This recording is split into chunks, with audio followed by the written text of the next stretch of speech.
again, and today we're joined with Nathan Thunder Thorley, cruiserweight. Nathan, thanks for coming on, mate. How you doing? No worries at all. All good, boss. All good. Hope you boys are both okay and doing well in this current situation. Yeah, trust me, it's a bit of a weird situation. But I want to go back to your kind of your last fight and kind of discuss that with yourself. So talk to me about the Chris Billam Smith fight. Yeah. So tell me maybe why it didn't go your way and kind of give me some of your thoughts on that fight. Well, I think it was possibly my third cruiserweight fight. I was offered a fight, and at first I was a bit dubious. I was like, oh, should I take it? Should I not? It's only my third cruiserweight fight, but I thought I'll bugger it. The chances don't come around very often. For me, I think it was the right fight at the wrong time. When I was weighing in, I was weighing quite light. You know, I'm not making up excuses or anything. Chris is a good fighter, and I'm not taking nothing away. Big, powerful guy. And I was eating my way up to the weight like 2 days before I jumped on the scales, and I was about 4 or 5 pounds under what I should have been. And Gary was like, "Look, we need to eat something now. We need to get this weight up." So I was just constantly pumping in fluids, pumping in food. But I had a really good camp. I trained well. I was really fit. But going in there, jumping on the scales and looking at Chris, I thought, oh, okay, you're about the same size as me, the same height, you're not that much bigger. But given the chance the overnight for him to refuel, when I got in the ring and he took his robe off, I was a bit like, oh shit, no, okay, you're a bit of a big boy, like you're a big lump. And I thought, I'd try and do it with reactions and being a bit quicker. But he was a bit too big and a bit too powerful, and at the middle of the second round, I got a bit excited because I landed a shot and just walked onto probably one of the best right hands I've ever been caught with. And Nathan, what's next for you now, mate? Would you look to rebuild at cruiserweight, or do you think you'd consider maybe moving back down to 175 at all? Or do you think that weight is maybe a little bit too hard to make? 175 is a bit too much. You know, I'm nigh on 6'5". I'm not a small fella. I think that I'm just going to try and build muscle now and go up to do weight properly. I've had a fair amount of time off at the moment. You know, a baby on the way and stuff, so I haven't really done a lot. But hopefully get back. Well, not hopefully. I'll be back in the gym properly soon, and going back to cruiser. I'd like 1 or 2, and I'd like to fight the English champion at cruiserweight. Either Southern or Northern, I can't remember because there's so many different area champions over there, and just build from there and just get back into the top 10 and have another crack at it. You know. I mean, well, first of all, mate, congratulations about the news and the baby on the way. It's exciting stuff. But also, talk to me about the kind of the cruiserweight division in the UK, because is Dion Juma, has he got the English title at the moment? Doesn't he? I think he was meant to fight Chris, actually, or the Commonwealth and British title, but I'm not sure what happened, so we had to pull out. So they pulled that Victor guy, I think his name's Victor, or they're all along those lines. No, I think the southern area, the guy I'd like to fight is Ian Martel. I think he's 8th or 9th in the rankings, I think. I believe I can beat him.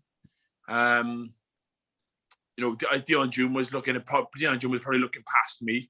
You know, I think he boxed Chris in the amateurs and beat Chris in the amateurs. So he's looking, you know, to get that British title and get that Commonwealth title, whereas I'm looking to pick off a couple of the top 10 and rebuild and get back in the position where Chris probably won't be there when I get back to that position. But hopefully get somebody for a Commonwealth title or a British title or something like that. See, looking at that top 5, you know, excluding Okoli, of course, you've got Riakporhe, Billam Smith, you know, you fought Dion Juma, Jack Massey. Who have you sparred in that, and who do you think would come out on top, sort of out of those kind of 4 guys? To be honest, I've never sparred any of them. I sparred Yves and Gabu on the come up when he was fighting for Okoli for his European title, and he's a very strong fighter. But out of them all, I think Riakporhe is a bit overrated. He's very powerful. Don't get me wrong, big, powerful fella. You know, if he hits you and you're going to go. But I think he said it himself. Once he comes across a good boxer, you know, his number's up. And I think he come across a good boxer in Jack Massey. And I think Jack Massey beat him. I also think Chris beat him.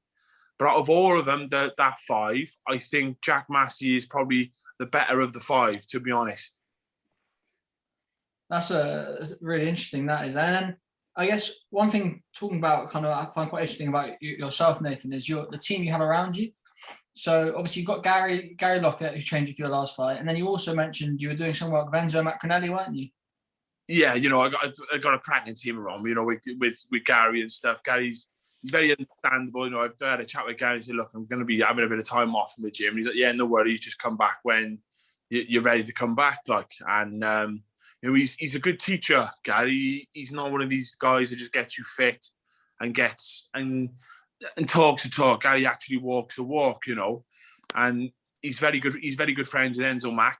And on the lead up to that fight, I was going up there training with Enzo. You know, Enzo's been there, done it, and bought the t-shirt. Like, you know, I'm doing bag sessions with him. I was even sparring with him. He was taking me for runs, and it was really good, you know. No, as I understand, you actually sparred some heavyweights, didn't you? Like Dorian Darch, just in the sort of move to cruiserweight. Is that correct? Yeah. I used to spar with Dorian quite often. Even when I was light heavyweight, I used to spar with Dorian. Just for me, it was like he was that bigger lump. He's a bit stronger, and for him, I was that little bit quicker than what he was used to. So he had to like be on his toes at all times. And what are the obviously from your experiences in the pros of fighting a light heavy and cruiser? What are the main differences for you? Can you tell when you're in there, or is the difference between 175 200 not too much? Well, it's the biggest jump in boxing, weight wise. You know, from 175 to 200. You know, it's 25 pounders. It's not 2 stone. It's a big old jump. The biggest difference is the power and the weight. You know, the punches are a lot heavier. You feel them a lot more. Whereas light heavyweight, I was big and strong, but I was zapped at the weight. There wasn't a lot in me. After 4 or 5 rounds, I'd be dying. You know, I'd be wanting to get out because there was nothing in me to carry on. But with cruiser, there's a bit more meat on a bone.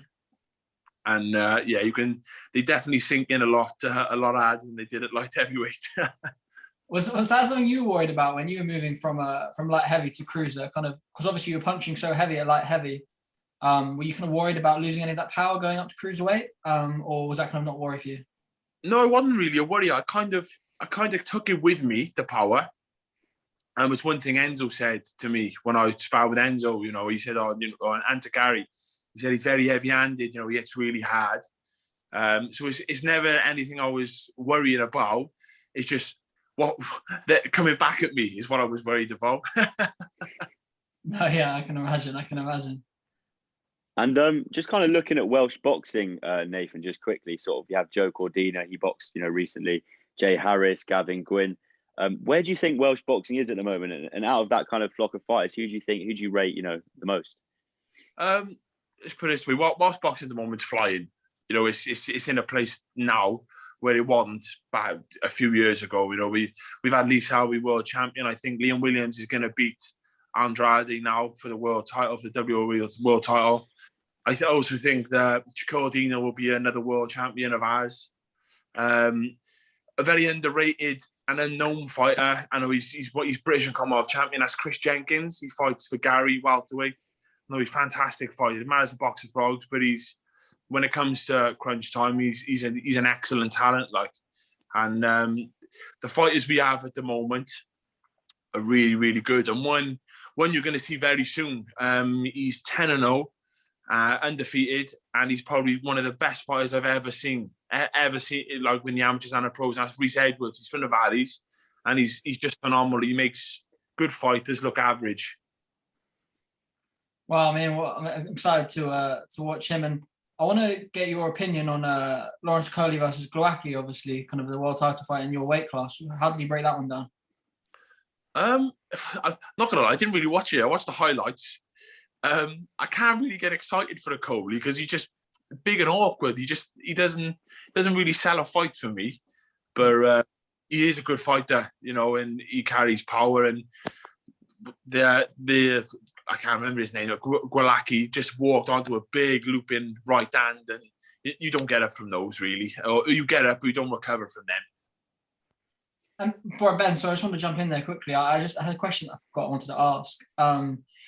We had Gavin Gwynn on a couple of episodes ago. I asked him kind of his experience with Matchroom against other promoters. I understand if you don't answer the question, but he kind of touched upon, he said Frank Warren doesn't treat Welsh fighters well. I mean, I'm just interested to get your opinion on that, because I didn't know about that until he mentioned it. Just put it this way, there's a lot of promoters that don't treat Welsh fighters well. Him being one. Well, look what he tried to do with Joe Calzaghe. He tried to take him to court to sue him for millions of pounds, and it didn't work. There's a couple of promoters that don't. They're all out for their pound of flesh. That's how they see us. But there are the good guys out there.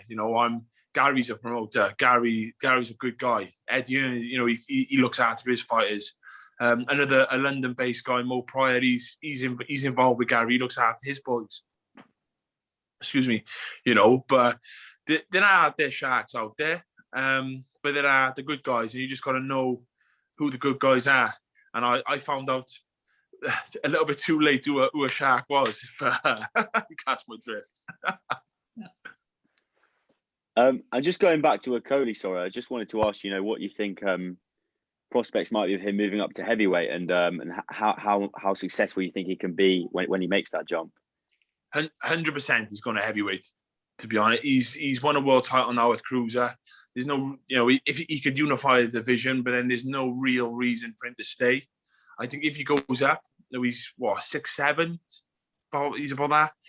He's a big cruiserweight. So I think he'd fit right in with the heavies, and I think he'd do, if not do a lot of them, he'd do very well up there. I don't think he'd beat the likes of Fury and Joshua, but the likes of Joe Joyce, Daniel Dubois, I think he'd beat.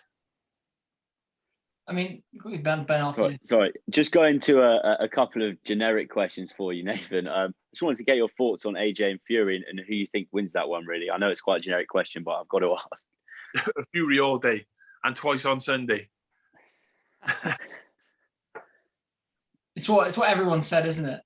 We haven't had a single fighter on here that's said anything different, and I think it's probably true. As much as maybe I don't want it to be true, or other people who's on the AJ hype train, I don't know, but yeah, he's just got him. He's got his number, doesn't he? In boxing, he boxed out of his skin for a heavyweight.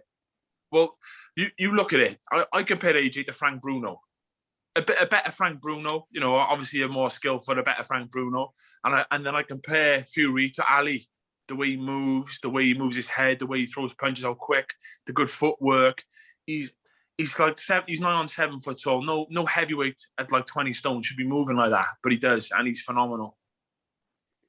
And speaking of good foot movement and head work, what do you make of Billy Joe Saunders' chances in May at beating Canelo? I've always said if anyone was to beat Canelo, it'd be Billy Joe, but he can't get caught. And it's going to go 12 rounds. Billy Joe hasn't got the power to stop him and knock him out. So it'll go 12 rounds. But if he can fend him off for 12 rounds, I think you've got a good chance of beating him. Well, I hope so as well. I'm a huge Billy Joe fan, so it's a really exciting fight. But I mean, Bennett, if you have any other questions, I think I'm really happy. In fact, mate, thanks so much for coming on. It's been a really interesting little interview. No worries at all. You're more than welcome. Thanks for having me on.